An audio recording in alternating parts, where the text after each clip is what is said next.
Welcome to another deep dive.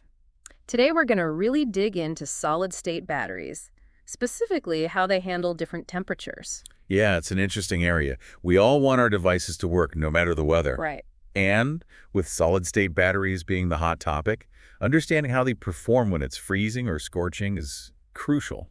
Absolutely, and that's where today's deep dive comes in. We're going to be looking at some really interesting research from Yannick Rudel and their team. Yeah, their work really digs deep into what's happening inside these batteries at different temperatures, and it's pretty fascinating. Okay, so before we unpack all that, let's set the stage a bit. For anyone who might be new to this, why are solid-state batteries causing such a stir these days? Well, they're kind of like the superheroes of the battery world. They have the potential to be way safer and pack a lot more energy than the lithium-ion batteries we use now, which is kind of a big deal. Right. It's like the difference between a regular car and, well, an electric supercar, at least potentially. But how does temperature play into all of this? We've all had our phones die in the cold.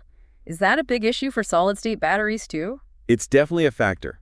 Think about it. For a battery to work, you need ions to move around inside.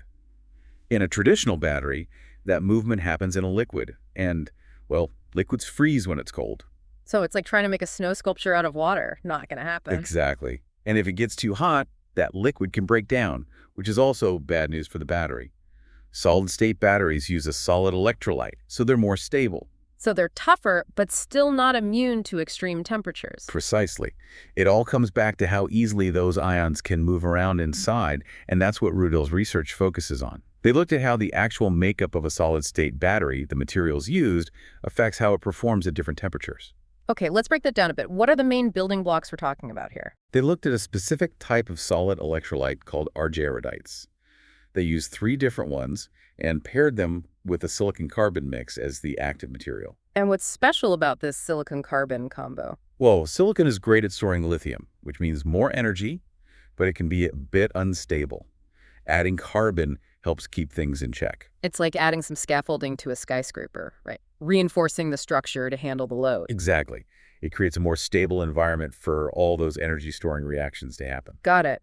So they've got their materials. What did they actually do with them? They built batteries with different ratios of the solid electrolyte to the active material, kind of like tweaking a recipe to see how this affected performance at various temperatures. Yeah, and they didn't go easy on these batteries either. We're talking temperatures from a frigid manganese of 40 degrees C all the way up to a toasty 60 degrees C. So like a battery's worst nightmare, going from a Siberian winter to a desert summer. But how do you even measure how well a battery does in those conditions? They used a technique called impedance spectroscopy. It's basically a way to see how easily those lithium ions can move around inside the battery at different temperatures. So like checking the battery's traffic flow in different weather conditions? Yeah, that's a good way to think about it. Mm. And what they found gets really interesting. They discovered that how much solid electrolyte is in the battery really impacts how easy it is for those ions to move, especially as the temperature changes. Makes sense. More electrolytes, smoother sailing for the ions. Well, it's a bit more nuanced than that. They found that something called activation energy comes into play. Imagine those ions having to climb over tiny hills to move through the battery. The higher the hills, the more energy it takes, especially when it's cold and the ions are already moving slower. Okay, I'm picturing it. So what did they find out about this activation energy? This is where it gets cool. The less solid electrolyte you have, the higher those energy barriers get. It's like those tiny hills turn into mountains when there's not enough electrolyte to smooth the way. And that's definitely not ideal for performance. Right, and that's what they saw. Less electrolyte means those lithium ions have a harder time moving through the battery, especially in the cold, when they're already sluggish. So it's a trade-off then. You want to pack in as much active material as possible for more storage, but skimping on the electrolyte to make room could backfire, especially in cold climates. Exactly. It's all about finding the right balance. They also looked into this really cool concept called tortuosity. Tortuosity. That sounds a bit intimidating. It's actually not that complicated. Just think of it as how twisty and turny the pathways inside the battery are for those lithium ions. So less tortuosity means a straighter, smoother ride for the ions. Exactly. And what they found is that this tortuosity thing isn't just about the battery's physical structure, it's also affected by temperature, especially when you have less electrolyte. So like those pathways get more tangled and harder to navigate in the cold, especially without enough electrolyte to guide the way. You got it. And that just adds another layer of complexity to designing these batteries, especially if you want them to work well in all kinds of temperatures. It's like trying to design a road system that's efficient in both blizzards and heat waves, but on a much, much smaller scale. But why should we even care about all these microscopic details? What's the big takeaway here? Well, understanding all these tiny details, these energy hills, these winding paths, it's all crucial if we want to design batteries that can actually handle the real world.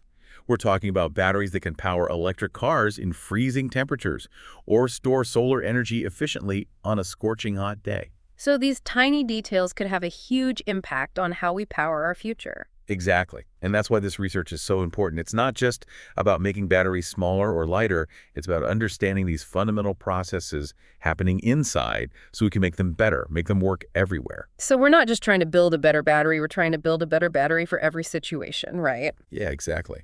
Imagine having batteries specifically designed for, like, electric cars in the Arctic, or batteries for storing solar power in the Sahara Desert. Even tiny ones for medical devices that have to work in all kinds of conditions. It's like tailoring our energy solutions to the environment, which is pretty amazing when you think about it. And that's where research like Rudol's is so important. It's not just about finding electrolytes that work well at room temperature. It's about finding ones with those low activation energies. Remember those tiny hills? So they work well in the cold too. Finding those Goldilocks electrolytes, just right for everything. Yeah, precisely. It's all about understanding what makes a battery tick at different temperatures so we can design better ones for every situation. Well, this has been an incredible deep dive. I feel like we've really gone under the hood of these batteries and uncovered a whole hidden world. But before we wrap things up, are there any key takeaways you hope our listeners come away with today? Well, I think the biggest one is just how much complexity is hidden inside these things we call batteries.